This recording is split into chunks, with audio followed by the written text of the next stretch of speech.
Hey there, and welcome back to Big Fish in the Middle Kingdom. I'm Brendan Davis. I'm your host. And this week I have two special guests for our How is the Worldwide Pandemic Affecting You special series of these episodes. First up is my old friend, John Peterson. Both guests this week are really old friends in different ways. John and I were actually friends in high school and also in college, and stayed in loose touch over the years and lost touch for other years, kind of the way you do when you live in very different places and worlds. But we've been back in touch for a bit now, and it was really great to get to catch up with him and hear his thoughts. And part of why I'm doing this with such a diverse group of people, friends of mine from all over the world, is because there are so many types of stories. There's no one way that anyone's experiencing this. And of course, no one set of circumstances. And John's is one that he lays it out pretty real, and I think it's pretty relatable in some very fundamental ways. And he's got a good perspective on it, from my point of view anyway. I mean, it's working for him is what's important. But I appreciate some of his frustrations with the process. We kind of come at it from maybe different ends of the equation, but nonetheless, I'm really happy to get to talk to him here. And my second guest is Chris Sanders. Chris is a great friend and business colleague on and off for about 15 years now, since I've been out here in LA. And we have a lot in common. We travel in a lot of circles, film and TV, and then some sort of more esoteric and philosophical interests, including being Freemasons. So that's a fraternity we're both involved in. And Chris's story is really wild and eclectic. He has gone from Austin, Texas, sort of around the world and back a few times, and working, mostly in the talent side of things, primarily as an actor and dancer and performer. But then he has had a whole second career as a reality television producer, and very successful. He was on the ground floor of the show My Ghost Story, that we talk about that a little bit in the interview, which became a huge hit. It was one of the very first sort of paranormal type shows. And when you listen to this interview, you're going to realize and learn just how perfectly suited Chris Sanders was for that job. And his background and his present intertwined in pretty cool ways. So I'm really glad to have both guys on this week. The episode with Chris is actually part of his long-form interview. Chris is also my long-form guest on If I Knew You Better this week. So I'm going to put that link in the show notes so that you can easily check that out if you want to hear the longer interview with Chris. And I'm going to have John Peterson back on at another time. For now, let's get to it. First up, we're going to have John Peterson.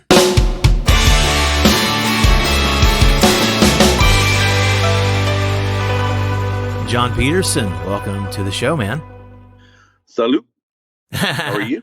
I'm good, man. I'm good. I'm glad to have you join me. I just rambled on here a minute about us being friends from high school who stayed in that kind of loose touch that people can do thanks to the internet these days with a long distance situation. But where are you right now? Tell us where you are and a little bit about you and all that good stuff.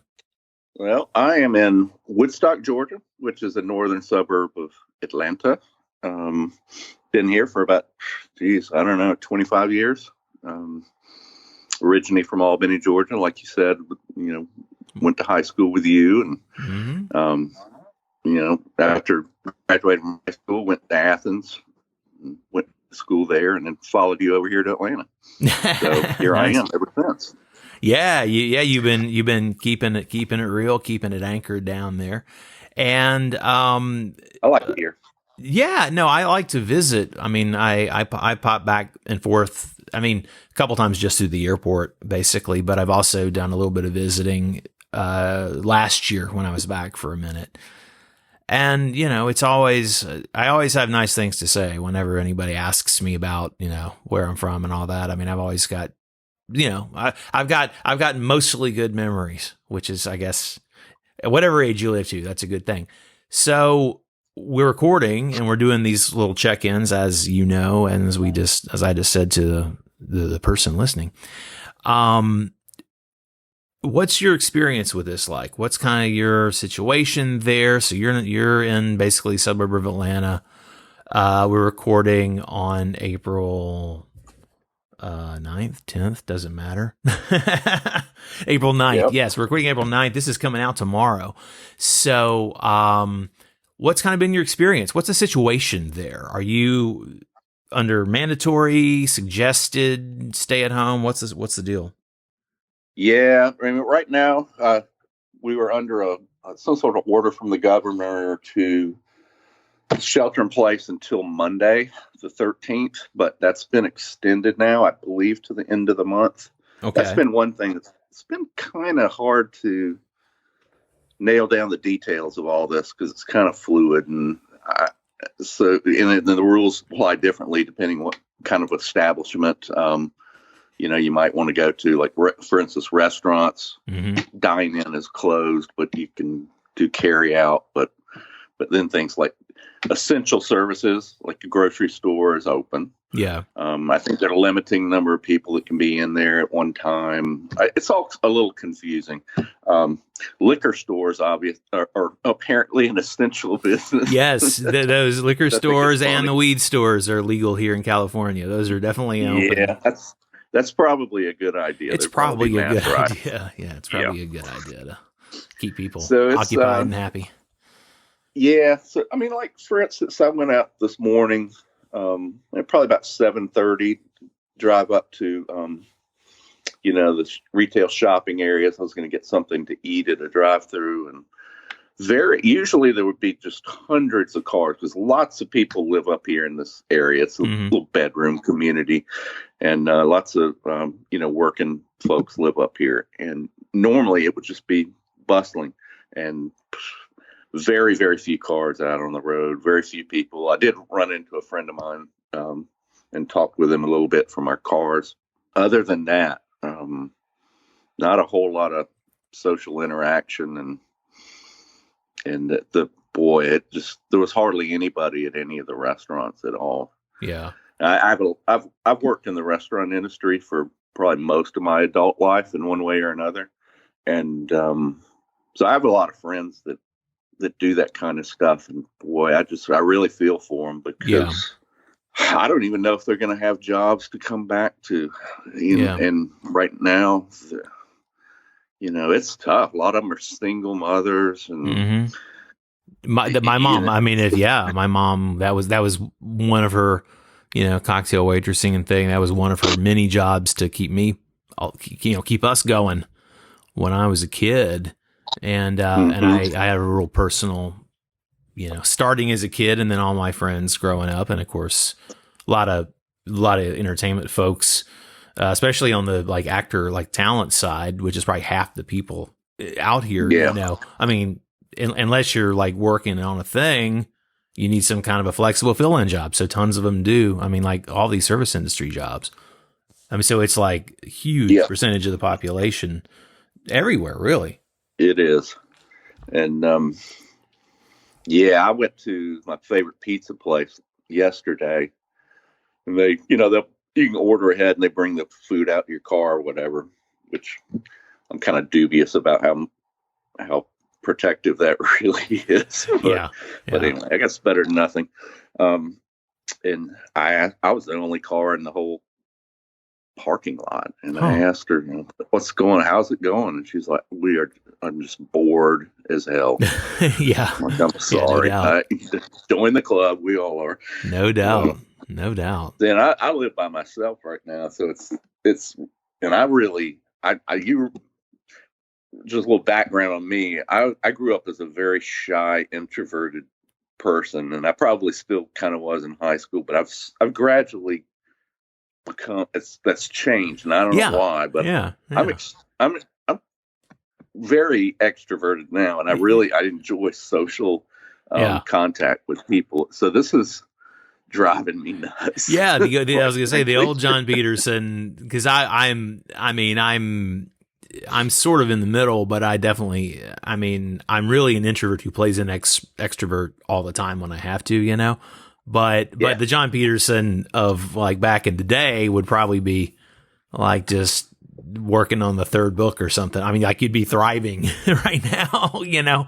You'd be like checking things off a list and just like loving it. But I know it's the opposite. I know you're working on like you're starting to build out a social media thing. I won't get into it's your project. I won't get into the details, but you're working on a channel that's you and your voice and, you know, funny conversations with people in your local and stuff.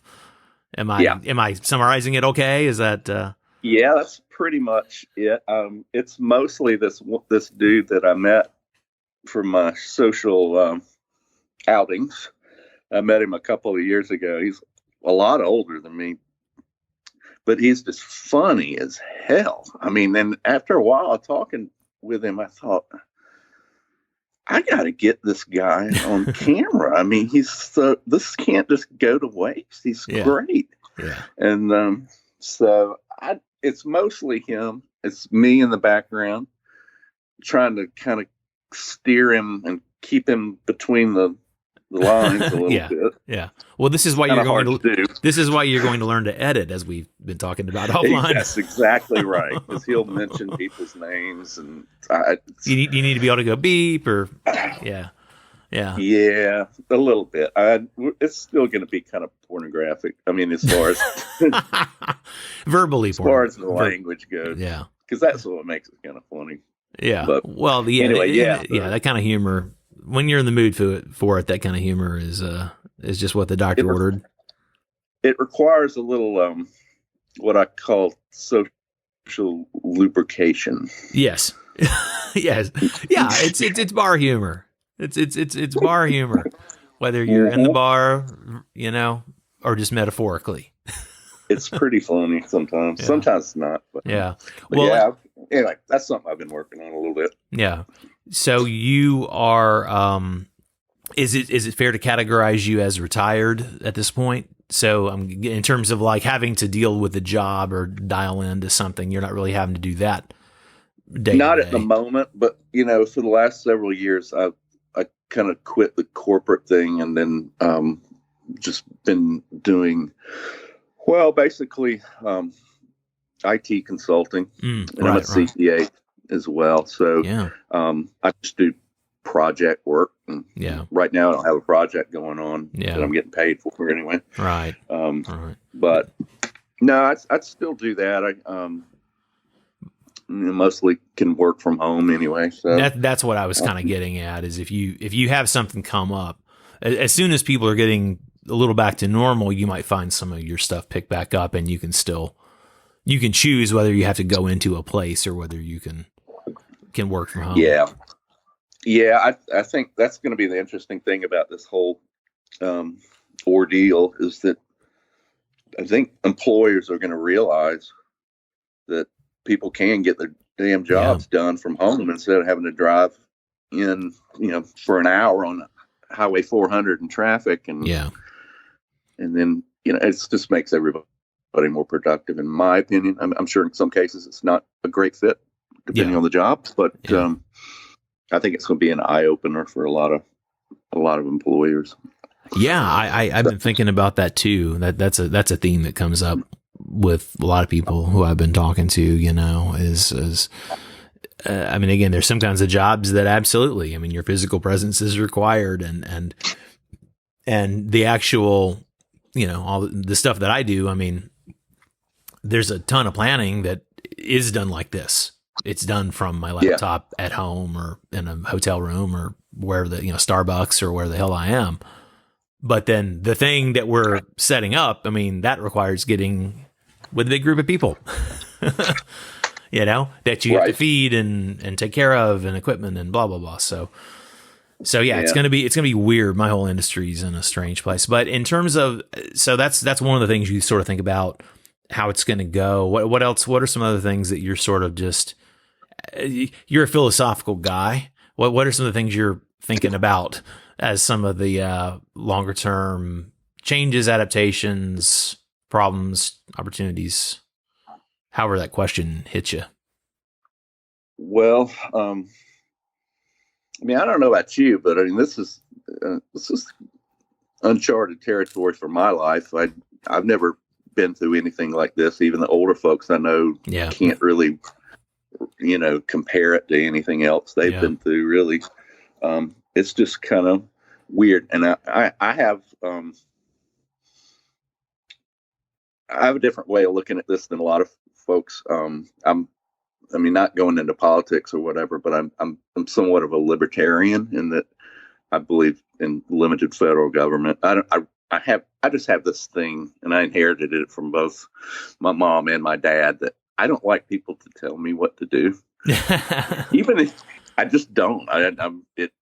Even if I know it's what I should be doing, I won't do it sometimes because I don't want to do what somebody is telling me to do. Yeah, it's odd, it's probably not the right way. A lot of people are that way.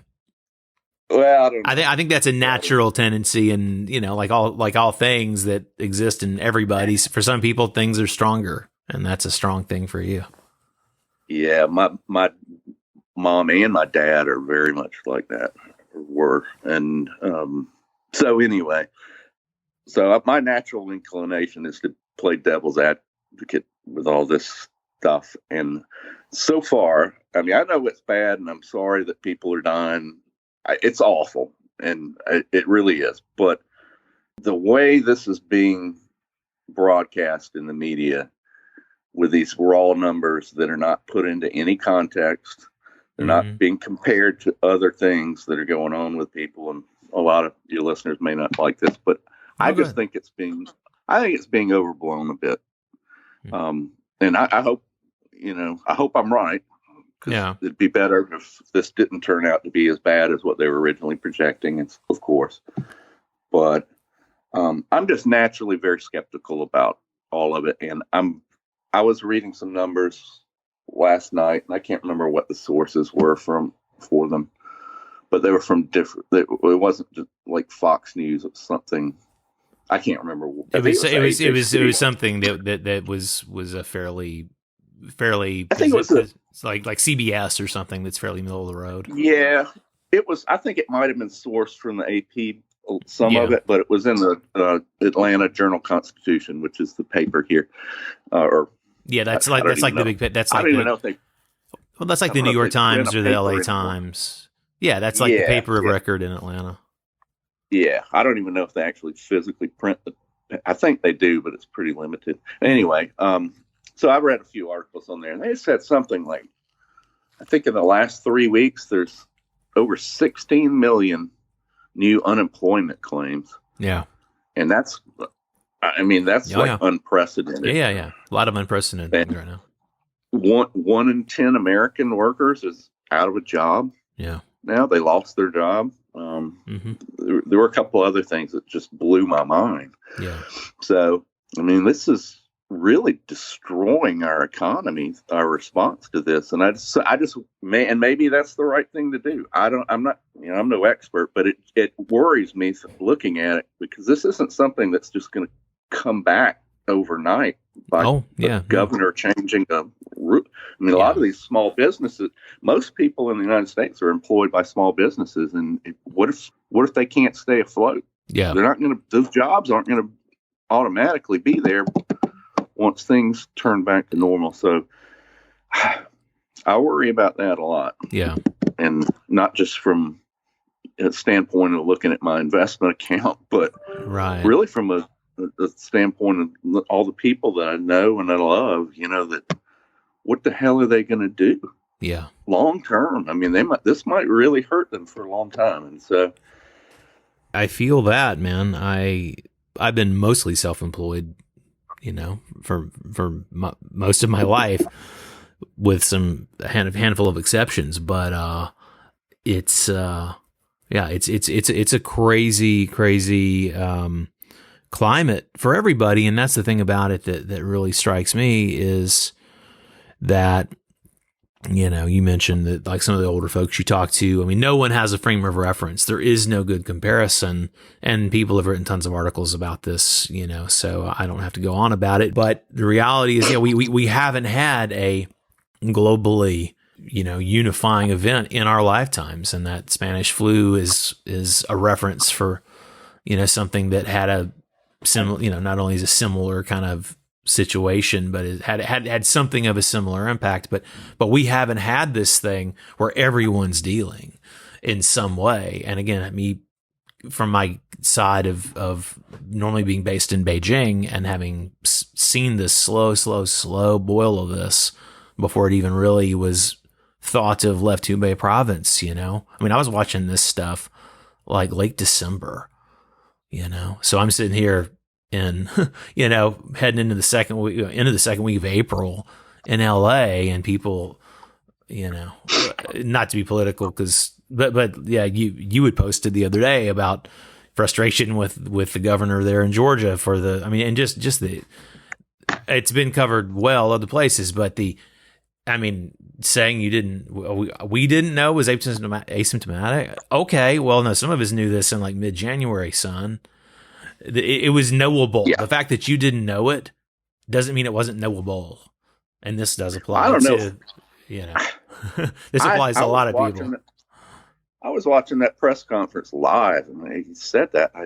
My jaw just dropped. I thought, he's either covering his ass or he truly just doesn't know what's going on.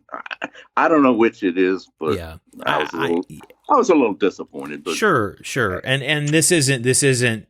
Let's not get into the president, But the fact is that at the time he said that was drafting on the heels of where, before the president sort of changed his tone. I mean, yeah. He hadn't kind of quite committed to this is actually a big fucking problem. He hadn't sort of shifted into that language. And so, and I know that Kemp is loyal. So there's probably some sort of, honestly, as craven as that is, I hope it's that. I hope that he's not that fucking stupid. I hope that was just blind political loyalty and not like lack of neurons firing in the appropriate ways. Anyway, speaking of neurons firing, mine are firing too much. What are you doing? Let's hear a little more from you before I let you go. What are you sort of, we're in this now a few weeks, and my head's been in this for months, but from all my friends here, I know that people are starting to like really settle into, okay, this is a thing and it's going to be a thing for another minute. What are you starting to, as you're looking ahead month, 2 months, what do you think you're sort of doing with yourself, or, what do you think is going to be happening a little bit just between now and things starting to maybe at least take another turn of some kind, better, worse, or sideways? Well, I've been doing a lot of reading, for one thing. I like to read anyway, so it's freed up my time for that. And like you mentioned earlier, we were talking about the podcasting kind of thing with my buddy. We can't meet anymore and record any more stuff at the moment, obviously, but I've got just hours of video on my camera and my PC, and so and we discussed too, the IMAX or whatever. I just bought one of those. It's supposed to be here Monday, so that's exciting. I'm excited for you. Oh, never! This is the first time with a Mac ever. Oh, okay.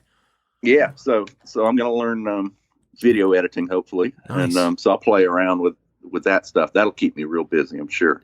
It will. Then, it will.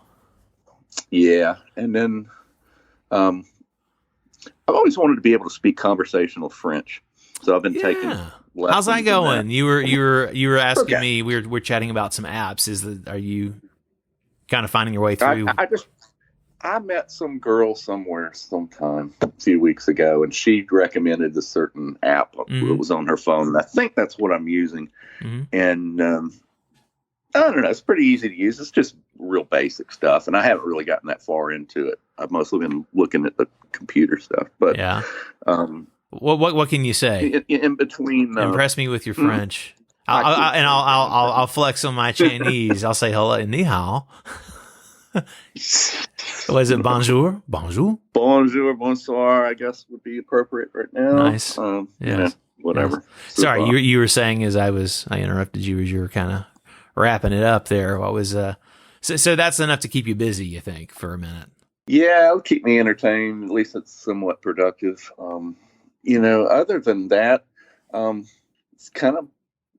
it's a little on the boring side, to be honest with you. But yes, I've also used it as an opportunity to get in touch with people I hadn't talked with in a long time. Yeah, and sure, that's been nice, including you and lots of folks we went to school with, and well, tell all them I said hey, family and stuff. Yeah. That's great, man. Well, John, thanks for being on. Well, I'll keep checking in with you as we'll check in offline anyway, but if there's any exciting new developments in the greater Woodstock area, you're my man in the field, all right? You never know. Strange things happen up here sometimes. Some crazy people. All right, thanks, I guess man. I'm one of them. Nice. Thanks, dude. Thanks, man. Good to talk with you.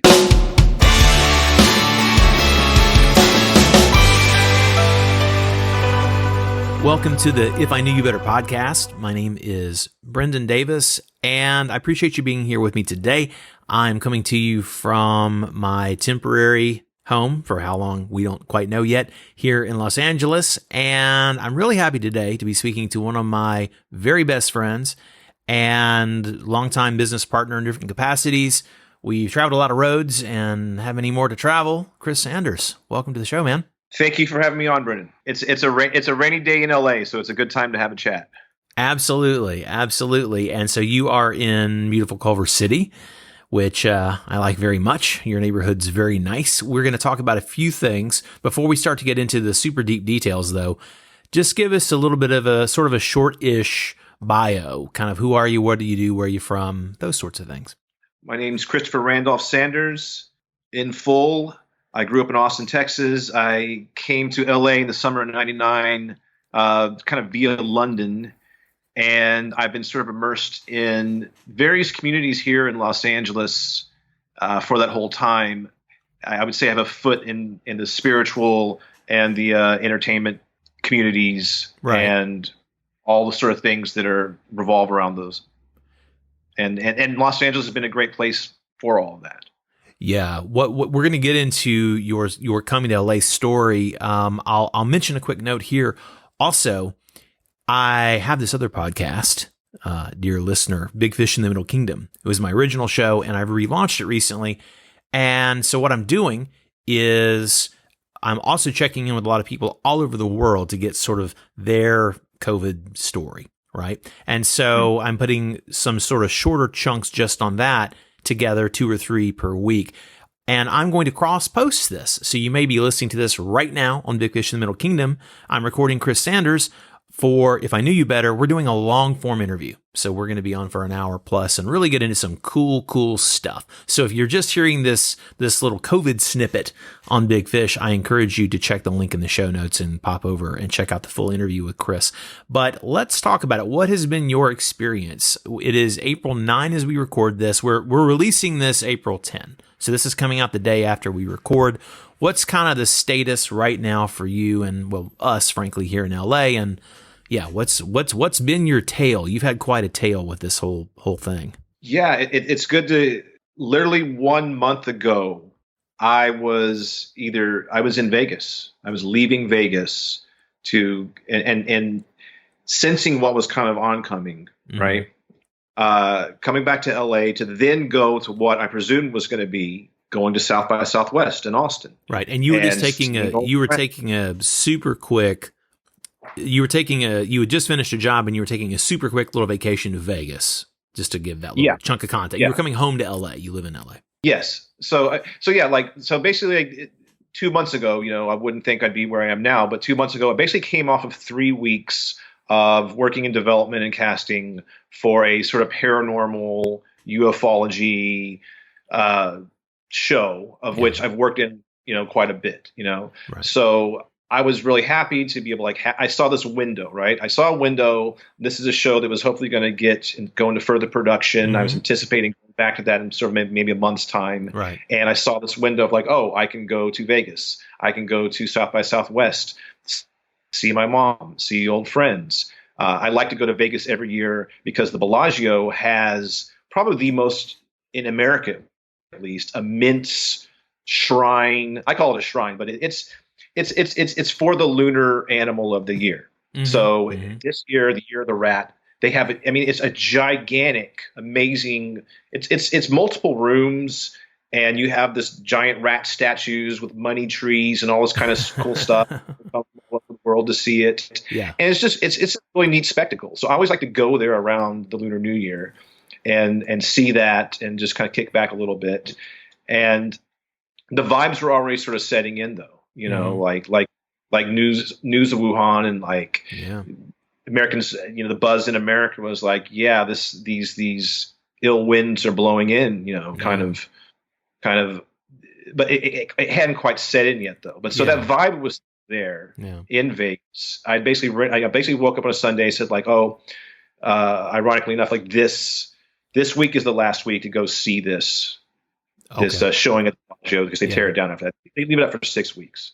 And so I just rented a car, went to Vegas, booked a cheap hotel, saw some friends, ate some good food, kicked back after 3 weeks of, you know, pre-production type stuff where, you know, eating all day, drinking, every sleep. day. Exactly. And then, you know, came back and was like, well, you know, I'm going to Austin in a few days too, but I'd been hearing all the buzz about South by Southwest being canceled. Yeah, you know, but it was not canceled yet. It was. It hadn't been canceled yet. It hadn't been canceled, but pretty much everyone knew it was going to be canceled. Yeah, and it was. So that was one of those things where I was debating, well, do I travel right now? You still go. And at that time, there was no COVID cases in Austin at all. And I was like, you know what? And honestly, this is one of these things where, like, if you watch the news and you observe what's going on in the world, you're like, yeah, shit's about to hit the fan. Yeah. It hasn't yet, but it is. And you never know what happens when shit hits the fan. And I was like, well, I'm going to go see my mom. Yeah. You know, I'm going to go see old friends. Yeah. And I did, you know, one of the unfortunate parts is that, like, normally I can go to Austin, stay with friends, and, you know, multiple friends that offered me places to stay were like, sorry, you know, like, and I was literally one of the people. One of the reasons why South by South was shut down is like people coming from the West Coast, where there are cases, you know, traveling. I made a joke on my Instagram about if you've read Stephen King's The Stand, there's a character in it, Randall Flagg, and it's always been kind of one of my favorite characters because, you know, Stephen King has this ability to make these evil characters have some style, you know, and he's like in cowboy boots and he wears a denim jacket that has all these buttons on it. Yeah.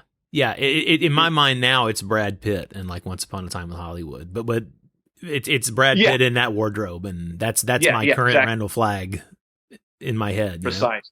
No offense to Brad. Which you know, he sets up. You know, all the evil people go to Vegas too. You know, all the good people go to Boulder. All the evil people go to Vegas. Yeah. It makes a lot of sense. But he has like buttons that say, you know, like, how's your pork? And he has a button with like a peace sign, and he has a button with like, hail the Red King. And so I made up a jacket one time to like be able to go to like costume parties like this. And I was like, I'm tempted to wear this jacket, you know. Wear that on your trip to Austin. On the trip to Austin. That might be a little on the nose. Yeah, but it was a very much like haha too soon sort of thing. And in retrospect, you know, should we be making jokes about this stuff? Right. No. But I literally, it's weird. I literally felt like that though. Like literally, like me going from the West Coast to Austin, Randolph. I am one of the people that's a potential plague carrier in a way, right? Like that is the worry. But I mean, I think people on the West Coast though had already been really taking this seriously, you know. People had already, friends of mine, communities I'm aware of, from San Diego to Seattle. Yeah, like shutting down public events and gatherings. I saw people, you know, advocating social distancing. I saw people taking all the steps that, like, you know, our local and federal governments had yet to condone or, you know, press upon us. Yeah. And that was cool. Yeah. And honestly, I mean, here I am talking about this as someone who did travel, but a big part of me almost canceled all those plans. Right. But it was also like, well, this is kind of one of my last windows too. So Yeah. anyway, I went to Austin. South by Southwest was canceled. I couldn't stay with friends, and I saw a lot of people doing a lot of dumb shit. I saw what I think a lot of the country was doing before there were cases and such. Yeah.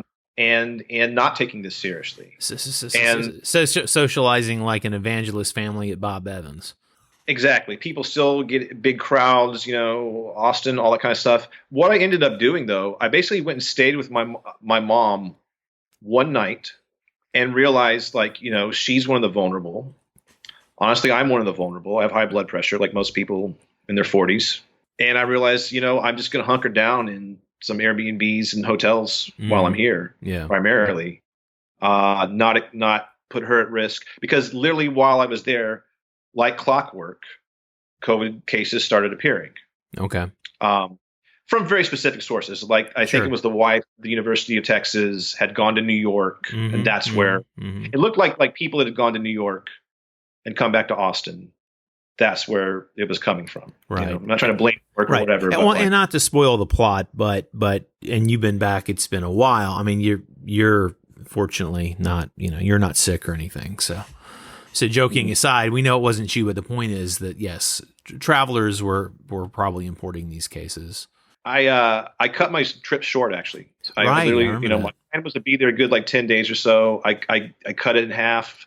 I paid extra money to fly back earlier. I got, had to turn in the car. It cost about $1,000 extra than I was anticipating, which kind of sucks, right? In a time of no work. And, I can't say that my rental car company or my airline have been helpful or even communicative at all for having to change flights on a flight that isn't packed. I'll trying to refund a difference on the car, things like that. I turned my car in, earlier, 3 days earlier than I'm supposed to, and sorry, you should pay for the whole thing, shit like that. Which I know they're going to rent that car again. Yeah. But regardless, I came back, and I have a kind of a messed up story that really kind of put the fear of God in me in a way, which was on the plane. This isn't a packed plane, and it's like a midnight plane, and I'm in an aisle near the back. And there's a space between. There's lots of spaces in this plane. Yeah. So the dude that's in the window seat, and I'm on the aisle, decides he has friends up further closer in the plane. Yeah. And goes back and forth multiple times during the trip. And he's this linebacker looking dude too. So it's great. This is always fun. You kind of shuffle with someone in your row. Sure. But and I have a Kindle. I have a Kindle I'm reading. And near the end of the flight, probably about half an hour before we touched down, he got up again. And no, he was there. I put my Kindle on my seat and went to the bathroom. When I come back, he's gone. And I didn't think about this at first, but there was this woman, and she's in a mask, and she'd been coughing and stuff. And she's in my row.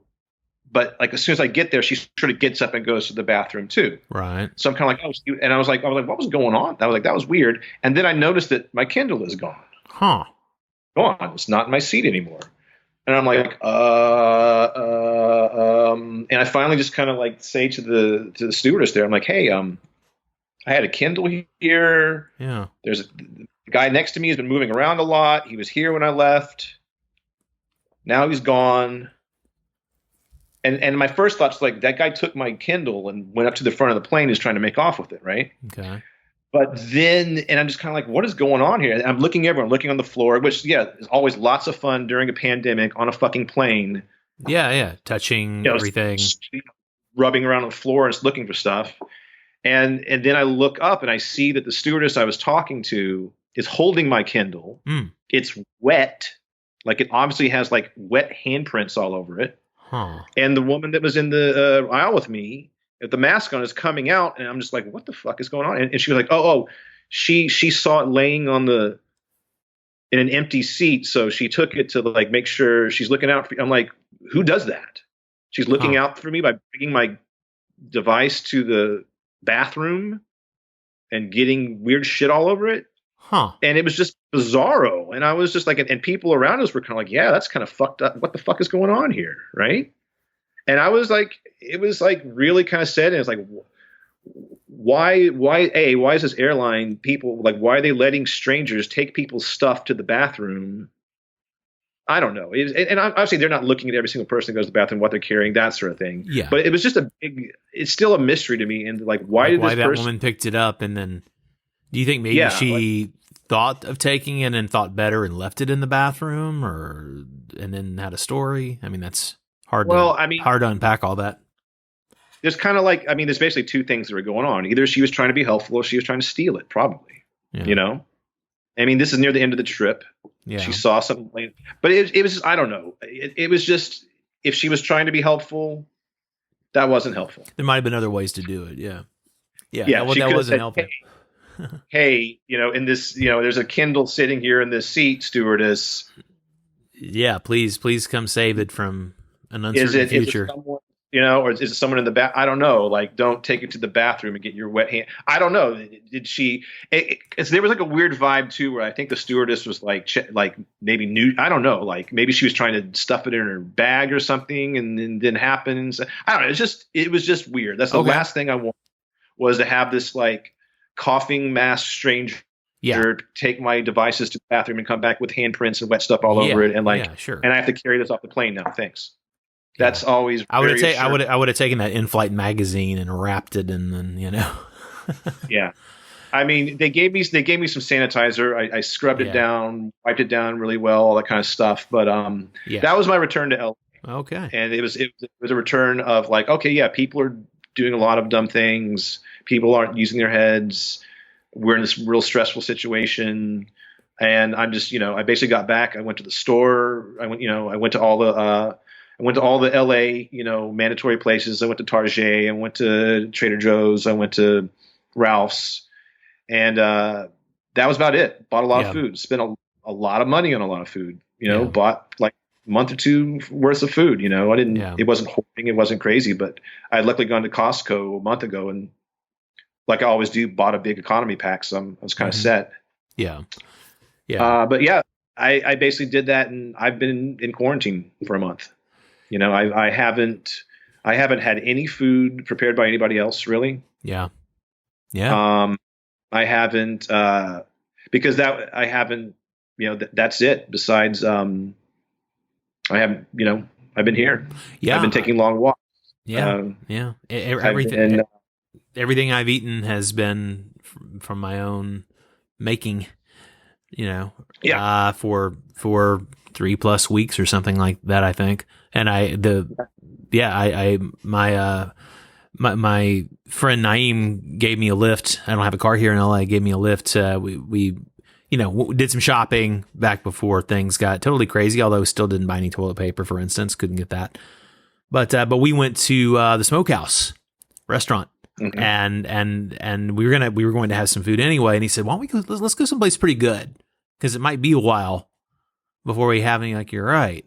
And it was. It's like, that was my last, that was my last, my last public outing, probably 3+ weeks ago. So what are you thinking about? We're going to sort of do the sort of the quarantine related stuff, sort of mostly here in a chunk, so I can share it on the other show. What's been, you mentioned you're at home, and obviously again, you're like me, you're mostly, I mean, you lean a little more toward TV, but we're both in film and TV world. And of course, development is one thing, but then actually producing or pre-producing a show requires that you are with people in a place doing a thing. And that's not happening now. So other than like writing and development, and then maybe on the other end, some post-production, some editing can happen. But so what's been the immediate impact on you? And what are you sort of looking at as your sort of near-term reality with all this mess? Well, I want to preface that with, those of us that do work in TV, film, creative content, things of that nature, it's often a gig-based economy and source of income. Right. So and oftentimes there's dry spells. Mm-hmm. So for me, a month of what it's been like in some ways Mm-hmm. isn't that drastic than what some slim times I've experienced before. Sure. You Yeah, know, we all have. like all my friends that I know have the normal kind of Monday through Friday 9 to 5 and have had careers in that regard for years and years and years. Yeah, I can see how this can be almost traumatic. it But for definitely me, is it's like, traumatic for a lot of people. Yeah. yeah, it's traumatic at various levels. But for me, it's like spending a month, having tuna sandwiches or whatever. Yeah. That's sort of my main course or whatever. Isn't it's something I've done before. Yeah. In a way. Yeah. Yeah.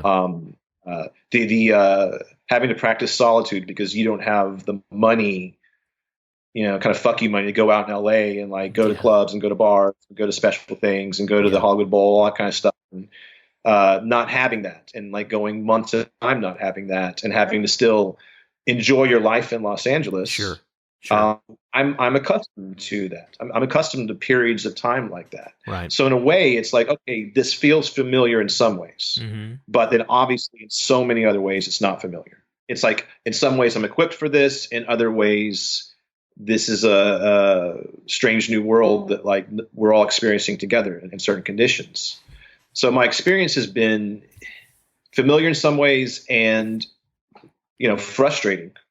To say the least in others. Well, how the frustrations of engage with people socially. Well, that's what I was going to get at is how is it changing your practical day-to-day behaviors? How is it changing more than that though?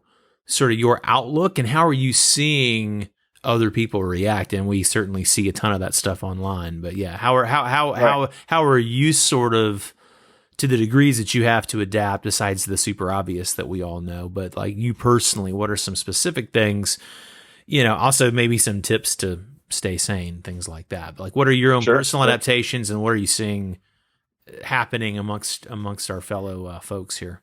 When all this kind of started, I thought, I never would have thought that online kind of interaction stuff could get worse. Well, it has.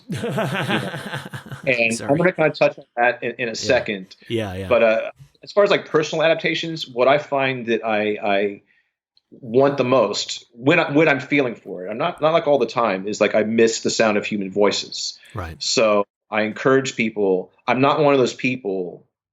I try to be a digital minimalist in some ways. I'm not very good at it. Yeah. But I do try to be conscious of how much time I'm Gen X. I didn't grow up on texting. Yeah. Right. I don't really like texting a lot. Yeah, I see it's famous, and I'm not saying I don't want it in my life, but a lot of people of all age ranges just want to text all day. I don't either. And it drives me fucking crazy. And I'm hearing from all these random folks and hey, if we're friends, that's awesome. But I'm hearing from people I do not know at all. And it's not just like, the bots, but it's like, hey, just want to say, hey, what are you doing? Hey. Okay. Well, it's been a lot of that. It's been a lot of random, like we've never talked before. You know? And I'm happy to talk, but I mean, if you want to talk about something, I don't want to talk about the weather. Well, and so for me, the things I didn't like before, right? Like you, like have been dialed up, and it's like, oh man, like there's like a couple people that I'm messaging, in various platforms too, where I've said, hey, well, can we just like talk about this, or hey, can we give you a call? And like some people are very much like, I'm discovering think that's weird, or or they think typing on a computer is more genuine and authentic, or at least equal to having a phone conversation, a voice conversation. Yeah. And I completely disagree. I completely disagree.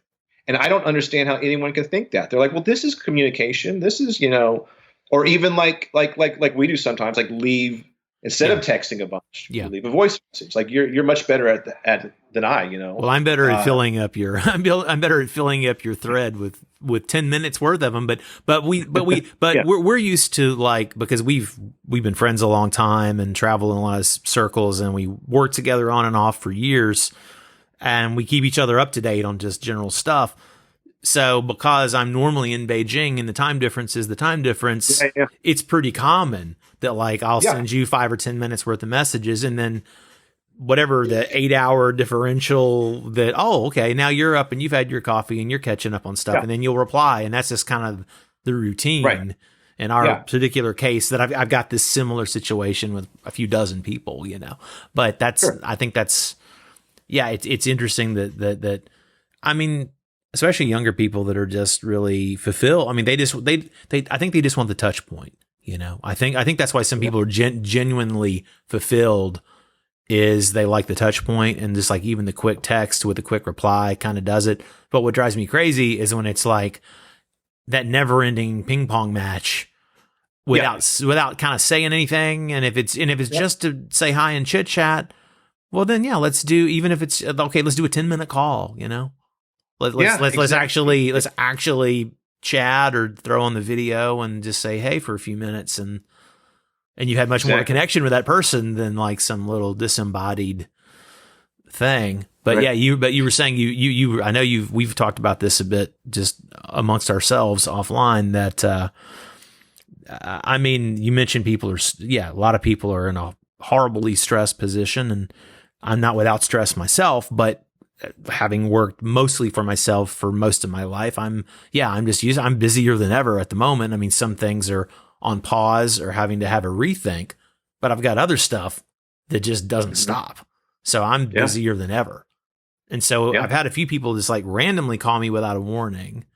And that is the new paradigm, right? It's considered rude just to call before you kind of check in. Hey, is it cool if I give you a quick call? Oh, give me 5 or give me 10 or tomorrow. Right.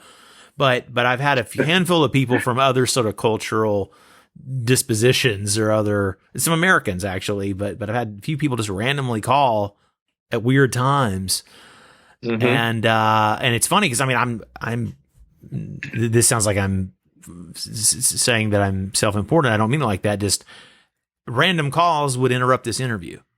We're doing this on the internet. So random calls don't kind of work with the schedule, but we're seeing some I mean, there's some of what's to be expected in terms of people's online, good and bad political discourse, or, we've all got our medical degrees from Google now, and everybody's an amateur epidemiologist, including me sometimes. But we're seeing sometimes kind of some fairly desperate behavior online, and some sort of, so there's a lot of boundary crossing, I'm noticing. What do you think of it? What are you seeing? What's your experience of this? Well, what I've been dwelling on is that before we all went to lockdown, before COVID-19 was a word on anyone's lips, I've been dwelling on, I've been taking like step backs from social media, like Facebook in particular, but also just whatever platforms, just because just my time and energy, I don't want to be sucked into it too much, but also that I don't know how, like with Facebook, I just don't like it as a form of expression. Yeah. And it's this kind of Wild West attitude there of like just people disregarding and I'm guilty of this too, but just disregarding things that you would do if you're having a normal conversation with someone. Right. I've never liked that aspect of it. Right. And I've always liked to use social media as either as a tool where like I'm casting a show or I'm looking for something, want recommendations, like kind of like, just the facts, man, kind of pose. Yeah. Or what I say is it's either that or like something that's just sarcastic and just kind of like off the cuff. It's not that big of a deal. Don't take it that seriously, but there doesn't seem to be any room for nuance or people just sort of checking in about stuff. And it's people say they have social anxiety. I have like social media anxiety. I feel that's the quote of the show, I think. Wading into these social platforms sometimes and just seeing what's going on with people. And it's like, I mean, it's like, I feel like I posted this a few years ago. It's like, I feel like we're in an era where like people, I've literally been told this too, like they judge you on your silence on social media. Right. And I'm kind of like, well, you understand that this isn't like mandatory, right? Yeah. We understand this isn't, we didn't all sign up and say like Facebook is now my official voice and platform for everything I think about and everything I hold dear and every opinion and political alliance and thing that I support. No, it's not. Like, when did it become that? When did we all agree that Facebook is our voice? Yeah. Or if you're an Instagram person, that's your voice, or Snapchat is your voice, and this kind of stuff. Which, by the way, I'm patting myself on the back as a good Gen Xer here of like, I still don't have Snapchat.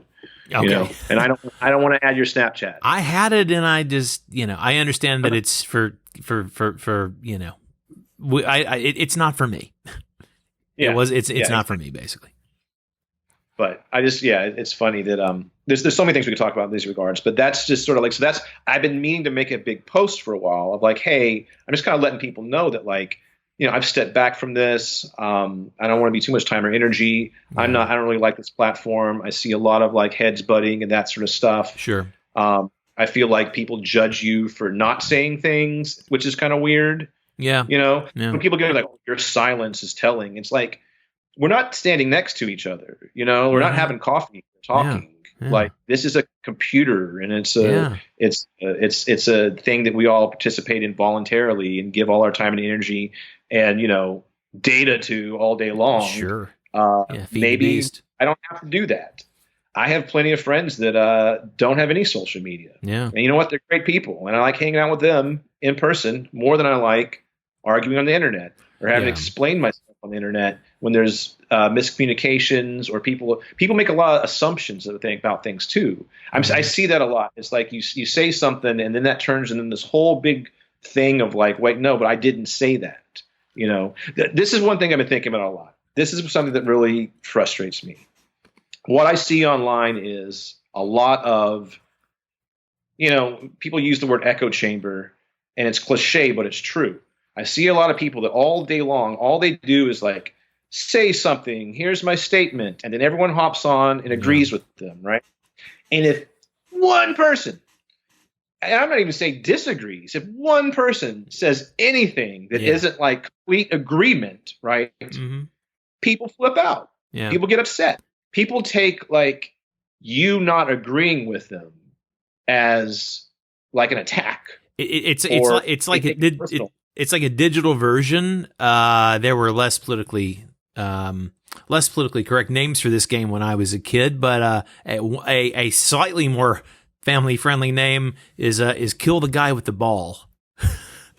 like on the playground, the rule was like, you kind of kick the ball around, and then like there's on a certain, like, on kick number 5, whoever gets it, they got to run and you got to get them.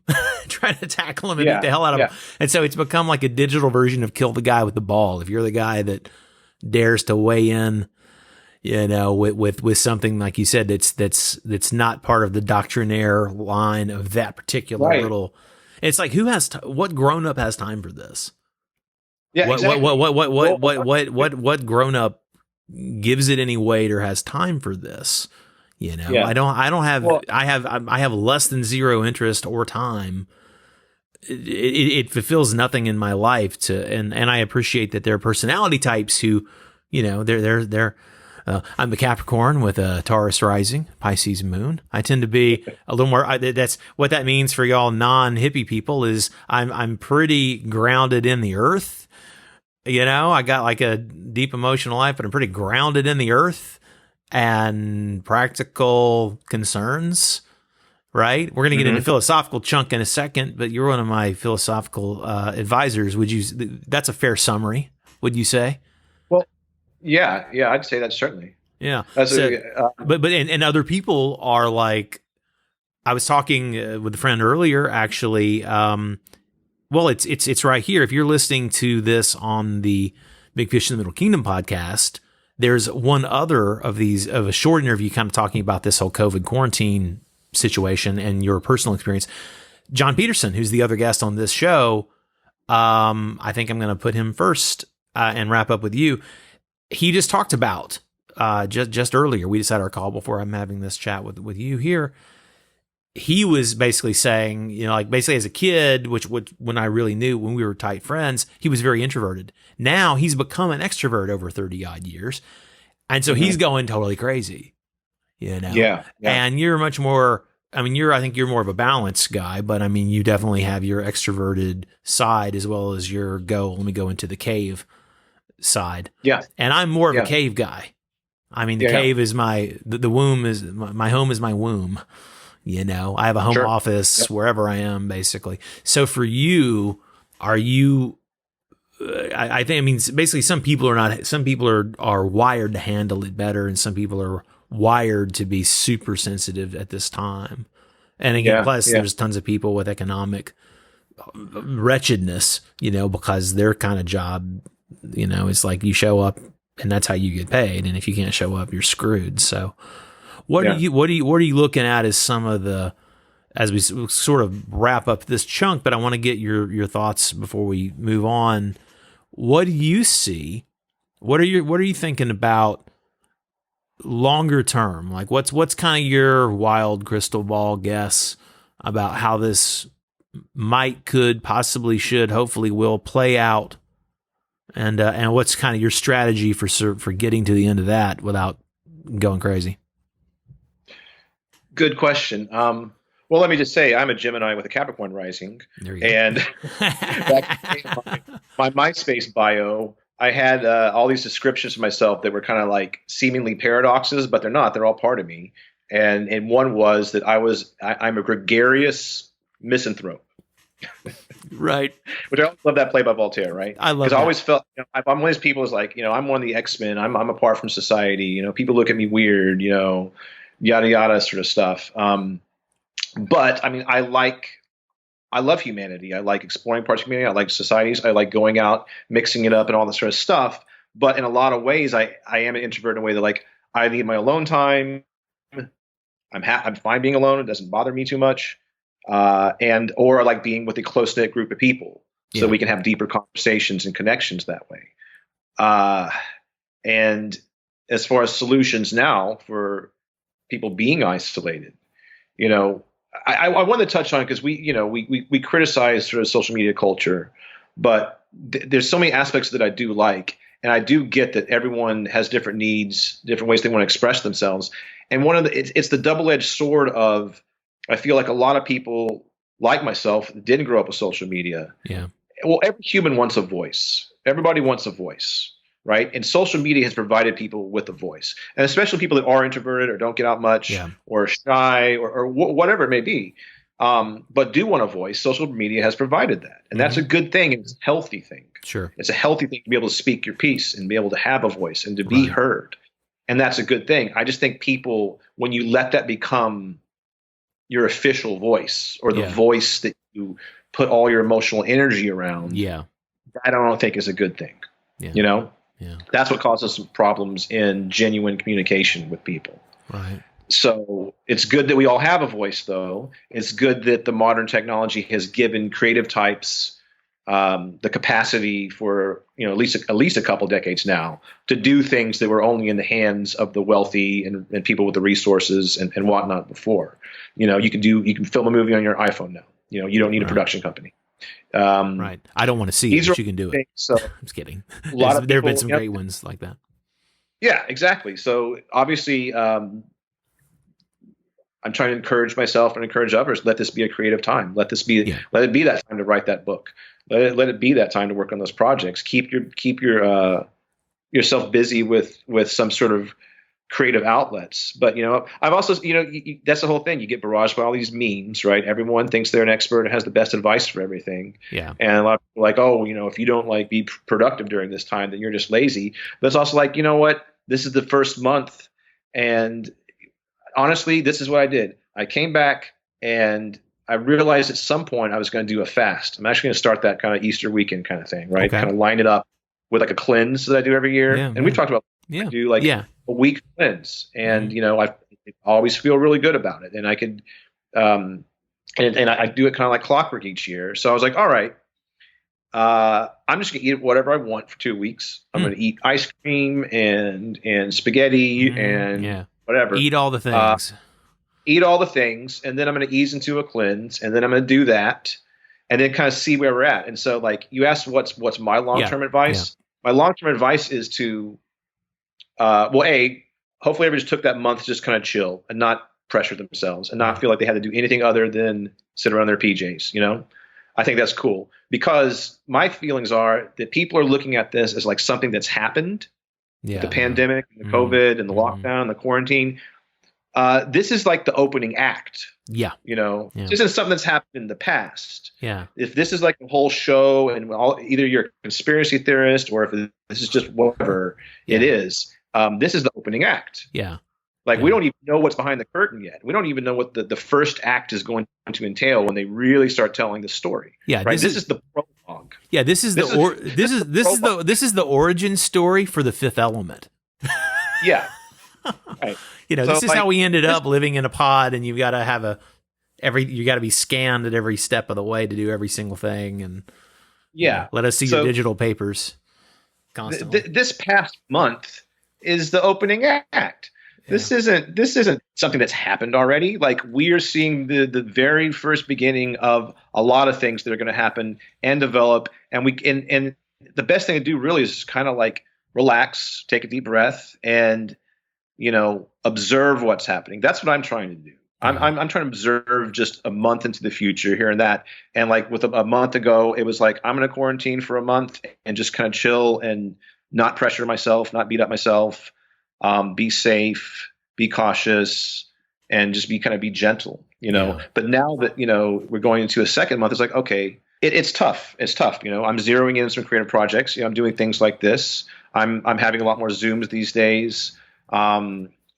You and I are Freemasons, and tomorrow we're putting on a Zoom for what is normally a public ceremony. So it's not one of our secret rules or whatever. It's a public ceremony we do where we honor our deceased brethren of the past year. Yeah. And I'm there's various bodies to the Scottish Rite, and I'm the wise master of the chapter of Rose Croix. Yeah. And one of the things that we do every year is hold this ceremony where we light candles, put them out, and then relight them as sort of a rededication and remembrance of those who have passed, but this the world of the living that we're in too. Mm-hmm. And it always happens in spring. And that was one of my disappointments, is that we weren't able to put this on. And I said, well, this is a public ceremony. Let's just make a Zoom version of this, allow people to come, watch it. And so, we're 2 months ago, I never would have thought I'd be doing Masonic ceremony over a Zoom. And here we are. And I'm really happy with all the people that came together to put this on. And we're going to do it tomorrow. And, I think you might be watching, and it's cool. It's something that's never been done before. And so out of this, cool things are happening, Yeah.